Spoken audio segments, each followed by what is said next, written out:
Bonjour à tous et bienvenue dans ce module de correction de l'exercice sur la disparition des mammouths. Pour cet exercice, vous aviez pour consigne, à partir des documents fournis, justifier le fait qu'un changement climatique ait eu un impact sur la disparition des mammouths laineux.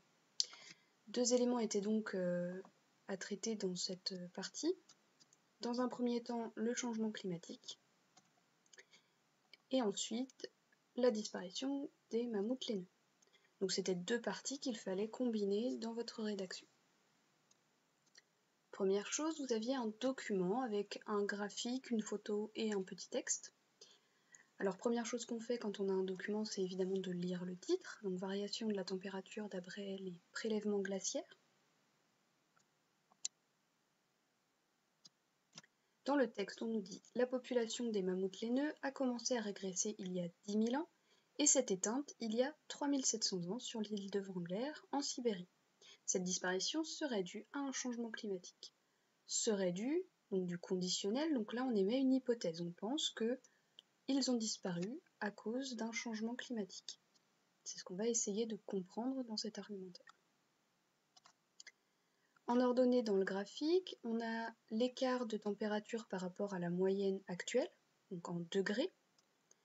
La moyenne actuelle se trouve donc au niveau du 0 sur le graphique. Donc le 0 ne signifie pas 0 degré, il signifie qu'on est à la température actuelle. C'est-à-dire une différence positive, ça veut dire qu'on est plus chaud que ce qu'on a actuellement. Et une différence négative, par exemple, il y a 50 000 ans, on est à peu près à moins 5 degrés, ça veut dire qu'on est à 5 degrés inférieur par rapport à la température qu'on a actuellement. Donc on n'est pas à moins 5, simplement 5 degrés de moins que ce qu'on a actuellement. En abscisse dans ce graphique, on a le temps en années. Donc évidemment, plus on va vers la gauche, plus on est dans le négatif, donc on remonte en fait dans le temps. Et sur la droite, on a le 0, c'est-à-dire actuellement entre guillemets, puisqu'on est quand même en 1950 pour les derniers relevés.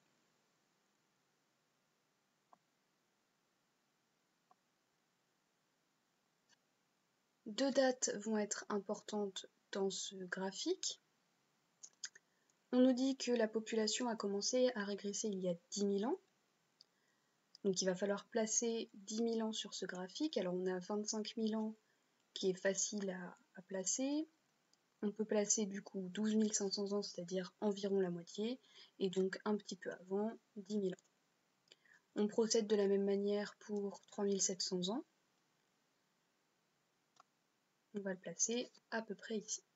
Alors évidemment, c'est pas totalement précis puisqu'on n'a pas de graduation. On ne nous demande pas de toute façon une précision extrême à ce niveau-là. Je vous ai tracé ici une courbe qui représente en fait donc la régression des mammouths à partir d'il y a 10 000 ans et leur disparition il y a 3 700 ans. Alors évidemment, en abscisse on a bien le temps, par contre en ordonnée, dans la représentation que je vous ai donnée, il est évident que ce n'est pas l'écart de température, c'est la population des mammouths. On a une représentation graphique, c'est pas la même échelle, c'est pas les mêmes unités, c'est simplement une représentation. Donc ça c'était le premier document que vous aviez. On voit qu'il y a déjà pas mal d'informations à retenir sur ce document. Les temps les plus anciens, donc 50 000 ans, 75 000 ans, même 100 000 ans, étaient beaucoup plus froids qu'aujourd'hui. On a à partir de 20 000 ans environ une remontée des températures. Vous aviez également deux autres documents, document 2, document 3. Donc, le deuxième document était sur les données polyniques obtenues à Druzhny, donc en Biélorussie. Et le troisième document portait sur la répartition de certains végétaux étudiés dans leur zone climatique. Ces deux documents-là, je les ai mis sur la même slide parce qu'ils sont très en lien, ils sont à lire ensemble. On a deux âges qui vont être étudiés, donc 14 417 ans et 7 745 ans. Et deux milieux climatiques qui vont être étudiés, le milieu tempéré et le milieu froid. On nous explique que les mammouths laineux se nourrissent exclusivement de végétaux des steppes et de toundra, Leur grande taille implique de gros besoins énergétiques, c'est-à-dire qu'ils ont besoin en fait de beaucoup manger, tout bêtement. Première chose qu'on va étudier, ce sont les végétaux qui correspondent à un milieu tempéré, donc le noisetier, l'aulne et les renonculacées, Corylus, Alnus et renonculacées. Ils sont représentés dans le diagramme du document 2 en bleu, vert clair et violet.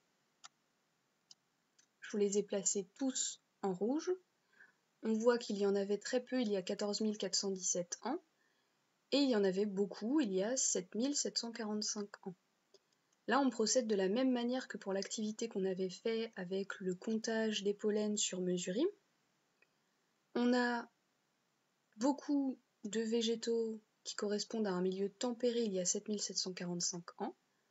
On peut donc conclure qu'il y a 7745 ans, le milieu était tempéré à Druzhny en Biélorussie. On procède de la même manière pour les pollens qui correspondent à des végétaux qui vivaient dans des milieux froids. Donc là, on a les poacées, l'armoise et le bouleau, donc poacées, artémisia et bétula, que je vous ai placés en vert. On voit qu'ils étaient majoritaires il y a 14 417 ans par rapport à 7745 ans. Alors là, c'est un petit peu plus subtil. Vous allez voir au niveau des chiffres, c'est quand même un peu plus subtil, mais c'est quand même parlant. Il y a 14 417 ans, on avait 28% de végétaux qui correspondent à un milieu froid, contre 1,2% de végétaux qui correspondent à un milieu tempéré. Donc là, on est sûr qu'à ce moment-là, on était à un milieu froid. Et à ce moment-là, les mammouths n'étaient pas encore en danger, puisque comme on vous le dit dans le premier document, la population commence à régresser il y a seulement 10 000 ans. Il y a 7745 ans, on avait 23,3% de végétaux qui correspondent à un milieu froid, contre 27,6% de végétaux qui correspondent à un milieu tempéré.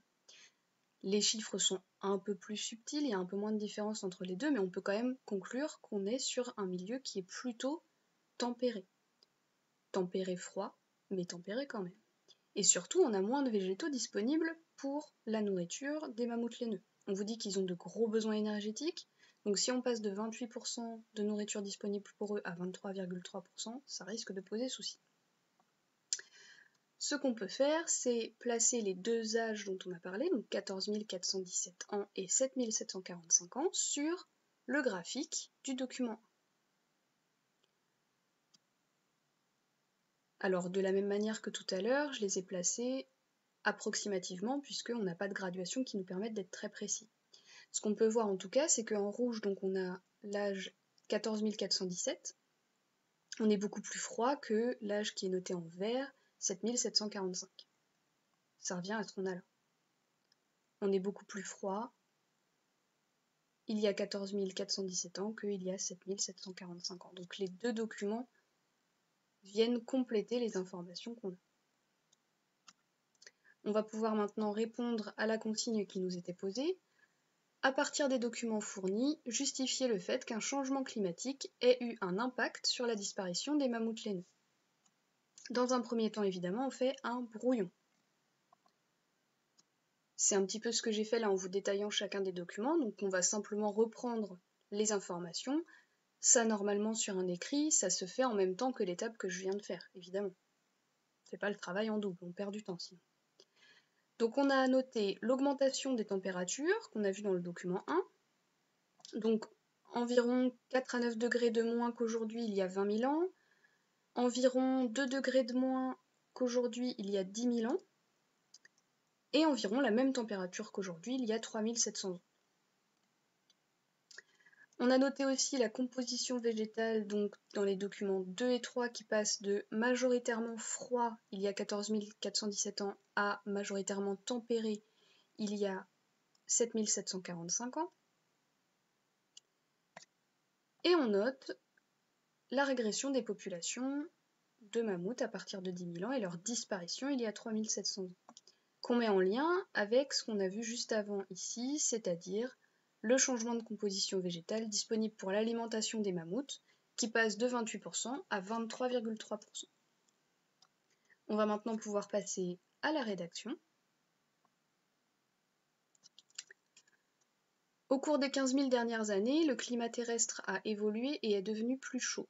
Ces informations sont données par la composition polynique des paléosols, document 2.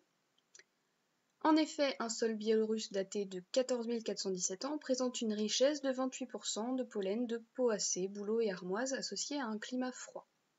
Il présente également quelques 1,2% de pollen associés à un climat tempéré. L'écrasante majorité des pollens caractérisant un climat froid permet d'associer ce climat à cette zone il y a plus de 14 000 ans, et ainsi de reconstituer l'histoire climatique du lieu.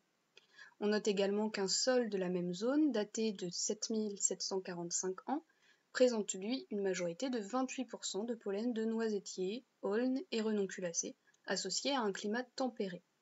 On note alors que le climat pendant cette période s'est réchauffé. On est passé en fait de froid à tempéré, donc forcément c'est que ça s'est réchauffé. Le document 1 présente les mammouths laineux qui voient leur population régresser il y a 10 000 ans, puis disparaître totalement il y a 3 700 ans. On émet l'hypothèse que leur disparition est liée à un changement climatique vu précédemment.